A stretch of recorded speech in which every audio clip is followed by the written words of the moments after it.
Some people don't just hear the world, they feel its every vibration. They navigate existence with a layer peeled back, their inner world a landscape shaped by every glance and unspoken word. A melody isn't just sound, it's a memory. A pause in conversation isn't just silence, it's a story. While others seem to let life's moments slide past, they collect them, each one leaving a profound mark. This isn't a flaw in their design. It's a feature of a deeper perception. But living at this volume is depleting. You become both the sanctuary and the storm raging inside it. Most mistake this for fragility, but they're wrong. It's not weakness, it's permeability. They don't just experience life, they absorb it, fully, and without a filter. Psychology identifies this as sensory processing sensitivity, a nervous system that registers subtleties others miss. But it's more than biology. It's a way of being where feelings don't just visit, they move in. Think of it like this, where some minds are stone, resilient and solid, theirs are rich soil. Every seed of experience takes root, growing into something vast. That's why their sorrows have deeper shadows and their joys are brighter light. They don't just recall an event, they re-experience the entire emotional landscape. Sometimes they watch in awe as others seem to let things go, to walk away without a backward glance or a lingering ache. But this depth isn't a burden to be shed. It's simply a heavy load in a culture that often prizes detachment. We're taught that being unmoved is strength and that feeling deeply is a liability. But what if we have it backward? What if those who feel the most are actually the most awake? Your sensitivity is not a flaw. It's a finer tuned instrument. This intensity often begins in childhood. They were the ones labeled dramatic or overly sensitive. Their tears came quickly, not from a lack of courage, but from a surplus of feeling, before they learned to build walls. The world, uncomfortable with such openness, teaches them to conceal it. So they learn to perform wellness, to say I'm fine when their soul is shouting, to apologize for the very depth that makes them who they are. And this is where it gets critical. Pushing feelings down doesn't eliminate them, it just forces them underground. Those buried emotions will find another voice through constant worry, a drive for perfection, utter exhaustion, or a deep-seated shame for feeling so much. Research into emotional suppression shows it creates a higher, sustained physical stress response. The heart races longer, the mind stays on high alert. The body, in essence, becomes a living record of every sensation they were told to quiet. But here's the beautiful contradiction. These individuals often understand others with startling clarity, even when they're lost themselves. They decipher body language and tone with an almost psychic precision. They sense a shift in a room's energy before a single word is spoken. This is deep empathy, a form of connection that is less a choice and more an instinct. For them, this attunement is a survival tool honed over a lifetime of sensing everything. If they can predict the emotional weather, perhaps they can avoid the storm. But this incredible gift has a cost. When you're wired to take in emotions, you also inherit the pain around you. You start carrying feelings that don't belong to you, a constant hum of emotional noise. Sometimes, this intensity gets confused for love. They believe that real connection must ache, that passion is synonymous with chaos. They yearn for bonding so deeply that they mistake emotional turbulence for intimacy. But genuine love isn't overwhelming. It's a steady anchor. The storm feels like home not because it's love, but because it mirrors the tumult within. This is why many find themselves in cycles of exhilarating highs and crushing lows. Relationships that ignite like a supernova and fade just as fast. They trust with their whole heart, and when it breaks, the fracture isn't just emotional, it's a crack in their very identity. Psychologists call this emotional enmeshment, where the line between self and other blurs. That's why a breakup isn't just sadness, it's a profound loss of direction. And it's not just in romance. It appears in friendships, with family, at work. They often give until there's nothing left, taking on others' struggles and calling it kindness. But underneath that often lies a fear of being perceived as uncaring, of being abandoned, of not being enough. So they pour from an empty cup and then wonder why they feel so drained. It's a strange reality. They can be the most compassionate person in the room, yet feel entirely invisible because they spend so much energy understanding others that no one learns to understand them. There's also emotional resonance, where feelings transfer between people like energy. Science indicates that our mirror neurons cause us to reflect the emotional states of those near us. For the highly sensitive, these neurons are in a state of constant activity. That's why they can bear unresolved conflict or feel completely spent after being in a crowd. They are emotional resonators, picking up not just moods, but the very atmosphere of a place. So, how do you navigate a world that constantly overwhelms your senses? How do you safeguard your empathy without losing your core self?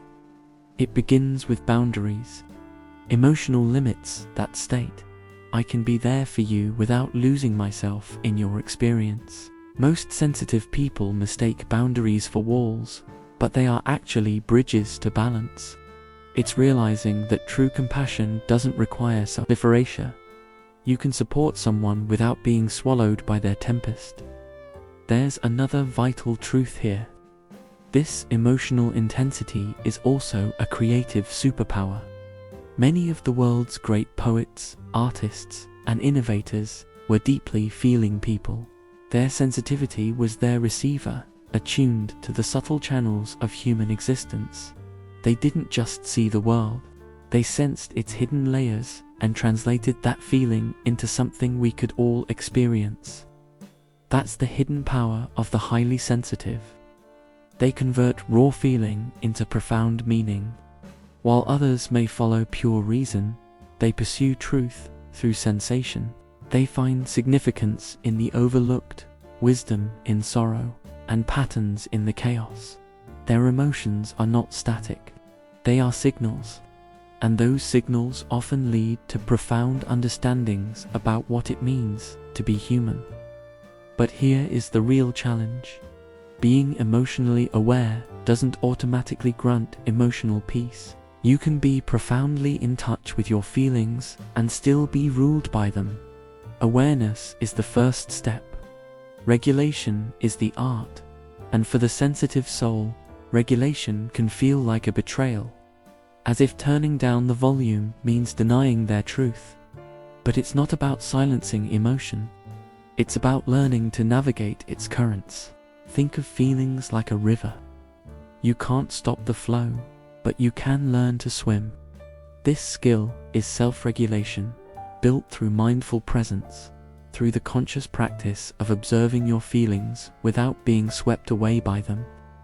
It's declaring, I feel this powerfully, but I will not be defined by it. In psychological terms, this is emotional equilibrium, the capacity to experience feelings fully without being flooded.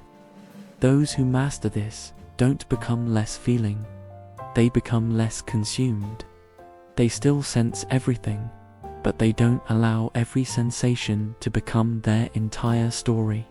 And that is the pivotal moment, when a deeply feeling person realizes that depth doesn't demand disorder, that empathy doesn't require exhaustion, that love doesn't ask for self-sacrifice. That's when their nature transforms into their greatest strength. Because beneath the profound feelings, the analytical mind, the intensity, lies a deep intelligence of the heart. It's the kind of intelligence that knows how to be present with suffering instead of fleeing from it, that knows how to find meaning in the quiet moments most people rush past. But to get there, they must release the shame associated with feeling. They must stop saying sorry for their depth, because this sensitivity isn't an error. It's a blueprint. It's the very system through which the soul engages with life. So when someone says, "You're too emotional," what they are often saying is, "You feel more than I know how to process." And perhaps that's all right. Perhaps the world needs people who are moved by a sunset and who find immense joy in small, perfect moments. Perhaps those who feel the most are the very people preventing humanity from becoming numb. They are the emotional architects, transforming pain into understanding, heartache into insight, and intensity into creation. And though they may often feel alone in their experience, their depth is what keeps the world connected to its own humanity. Because in an age obsessed with output, someone needs to champion the power of being truly moved. In a world that praises logic, feeling is the ultimate rebellion. The reality is, deeply emotional people don't just have feelings, they inhabit them. Every happiness becomes a golden age, and every setback feels like an endless night. They don't experience grief as a passing guest. It becomes a resident of their inner world. And that's why healing for them isn't about getting over it. It's about learning to dwell peacefully within their own emotional climate without being terrified by the rain. You see, when you feel everything so acutely, the world doesn't just pass by you, it leaves an indelible imprint. Words that others forget are etched into your consciousness.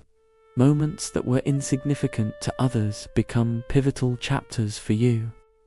You don't just remember what occurred. You relive the entire sensory and emotional event. That's the emotional memory in overdrive, with the brain's centers replaying sensations alongside events. That's why they often say the pain feels fresh, even after so much time has passed. But within that intensity resides an incredible capacity for profundity. They comprehend anguish not just as a concept, but as a lived reality. When someone shares their sorrow with them, they don't just hear words, they perceive the entire history behind those words. And that's why people, even strangers, are drawn to confide in them, because highly sensitive people emanate a safe harbor. Their understanding acts like a gravitational force, pulling hidden hurts toward the light of acknowledgement. But this same ability can turn inward as harsh self-judgment. They carry not only their own emotional world, but also a misplaced responsibility for the emotional states of everyone around them. A person's quiet mood becomes their fault. Another's unhappiness becomes their load to carry. And the most difficult part is they often believe they are helping. But what they are truly doing is internalizing, attempting to manage emotions that were never theirs to resolve. This is where emotional maturity truly blossoms. It's learning to distinguish between empathy and immersion. Empathy says, "I am with you in this." Immersion says, "I am lost in this with you." Sensitive people must learn that compassion, without personal boundaries, is a slow surrender of the self. It seems noble, yes, but it is ultimately unsustainable. When you constantly rescue others from their discomfort, you rob them of the resilience that comes from facing it, and you deny yourself the serenity that comes from release. You can love someone profoundly without dissolving into their chaos. That isn't detachment, that is profound wisdom. Now, psychology shows us that emotions are information, not instructions. They provide data about our needs, our values, and our hurts. But emotional people often misinterpret that data as destiny. If they feel alone, they believe they are unlovable. If they feel fear, they are convinced danger is imminent. But feelings are not facts. They are indicators, and indicators can be misread when viewed through the lens of past injuries. That's why they often exist in a kind of emotional time warp. A current feeling sparks an old memory, and suddenly they are reacting to phantoms. A partner's distracted glance echoes a childhood sense of inadequacy. A delayed text message feels like absolute abandonment. Their mind draws lines between unconnected dots because they're nervous. System remembers what their conscious mind has worked to release. Therapists term this emotional reasoning when a feeling is mistaken for evidence. The healing begins when you learn to witness your emotions without being commanded by them. To state, this feeling is strong, but also, it is not the ultimate truth. That brief pause, that space of awareness, changes everything, because emotions, at their essence, are simply energy-seeking motion. They are meant to flow through you, not solidify within you. When you fight them, they gain power.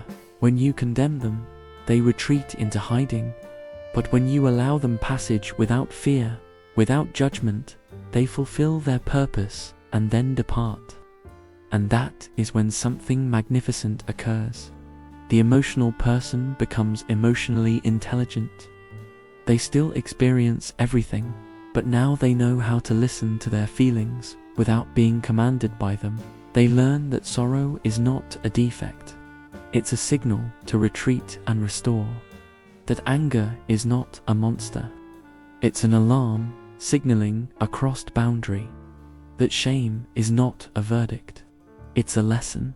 And once they begin interpreting their emotions, instead of being inundated by them, they become architects of empathy, not its casualties.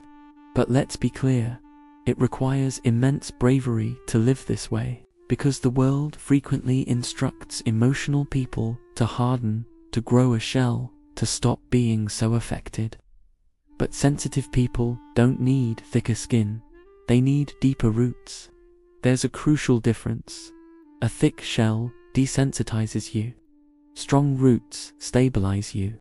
Rooting means learning how to stay connected to your core, even when your feelings are at high tide.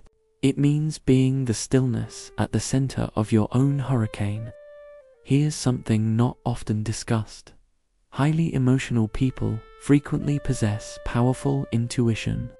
They detect nuances others ignore: a slight change in cadence, a fleeting hesitation, a shift in someone's vibe. Science supports this. Studies on sensory processing sensitivity show increased activity in brain regions linked to awareness and empathy. That's not a mystical power. It's biological hardware fine-tuned for perception. That intuition is simply deep awareness, amplified by sensitivity, but intuition without self-trust can curdle into anxiety. When you feel so much but doubt your own feelings, every intuitive hit feels like a potential threat. So a crucial part of emotional growth is discerning when to trust your gut and when your past hurts are doing the talking. Many emotionally intense people battle a harsh inner critic. They loop over missteps endlessly. They tell themselves, "I shouldn't have been so open," or "I must have done something wrong." Their empathy turns inward as relentless self-monitoring. But perfectionism is simply fear disguised as control. It's the belief that if they can just be perfect enough, no one will leave, no one will be hurt, and no feeling will ever be too much to handle. But that isn't living. That is a performance of safety. And deeply feeling people deserve more than a performance. They deserve authentic peace. So, how do they find it? Peace for the sensitive soul begins when they cease trying to manage what they feel and start seeking its message. It's when they accept that emotions aren't malfunctions to be repaired. They are communications to be deciphered. You cannot stop being deep any more than you can stop the ocean from being vast. But you can learn to float on your feelings without sinking beneath them. Emotional evolution usually happens in small, quiet decisions, not loud epiphanies. It's the choice not to dissect a brief comment for hidden meaning. It's the decision not to demand answers from someone who offers none. It's the act of sitting with unease without weaving it into a grand, tragic narrative. These small, repeated acts of emotional sovereignty gradually build an unshakable inner foundation. And when emotionally intense people arrive at that place, they become some of the most centered people you will ever encounter. Because once you have learned to coexist with your own profound feelings, you stop being afraid of them. You stop fleeing from intensity and instead begin to channel it into passion, into innovation, into compassion. All of it becomes an expression of your emotional richness. You realize your feelings were never the adversary. They were always your most honest guides. Let's return to love, because for the deeply feeling, love is both their most vulnerable and most powerful space. They love as if it is their fundamental reason for being. They offer their whole heart, sometimes prematurely, sometimes excessively. But when they learn to love from a place of wholeness, not to fill an emptiness, but to share their abundance, their connections are reborn. They no longer gravitate toward drama. They seek harmony. They stop wondering, who will tolerate my depth? And start asking, who brings a sense of calm to my world? In that transformation, they discover that real love doesn't drain your emotional reserves. It purifies them. It shows you how to feel from a place of security. It doesn't request that you be less. It simply honors your depth with gentle stewardship. And perhaps that is the purest form of intimacy, when your entire emotional universe is witnessed, not critiqued.